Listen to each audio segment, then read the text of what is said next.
جلال پور پٹیاں پڑھو پنجاب کے نعرے تھرے کے تھرے رہ گئے ہیں۔ یہ ہیں جلال پور پٹیاں کے نوائی گاؤں ٹلکے کلاں گورنمنٹ پرائمری اسکول کی چار دیواری ٹھیکیدار اور انتظامیہ ملی بھگت سے نامکمل ہے۔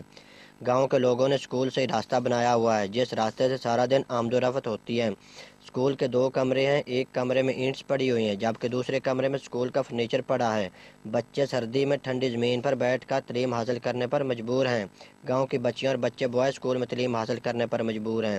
اسکول میں بچیوں اور بچوں کو تعلیم دینے کے لیے ایک بھی ٹیچر نہیں ہے۔ اپیل ہے کہ سانو سکول واسطے ٹیچر ملی جائے اور بچیاں واسطے ماسٹر جو ہے ٹیچر وہ سانو ملیا جائے، ساڈے بچیاں دی تعلیم جڑی وہ بہتر ہو جائے اور سکول دی چار دیواری جڑی وہ ساڈی جلد مکمل ہو جائے تاکہ جڑی آمدن رفت ہے وہ ساڈی ختم ہو جائے، ساڈے بچے محفوظ پڑھن۔ گاؤں کا امام مسجدی بچوں کو پڑھاتا ہے۔ اسکول میں پینے کے لیے صاف پانی کا کوئی انتظام نہیں۔ بچوں نے وزیر اعلیٰ پنجاب میاں شہباز شریف سے اپیل کی ہے کہ ان کے اسکول میں ٹیچر تعینات کیے جائیں تاکہ وہ بھی تعلیم حاصل کر سکیں۔ امجد علی کانجو کے ساتھ بابر شیر کانجو، پاک نیوز، جلال پور پٹیاں۔